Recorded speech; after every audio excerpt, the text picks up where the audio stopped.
वहियां मरोड़ी है, मटकी भी फोड़ी है, बोल तेरे मन में है क्या।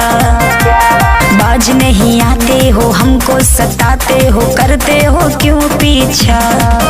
यूं ही रोज रोज आके रस्ते में सताया ना करो।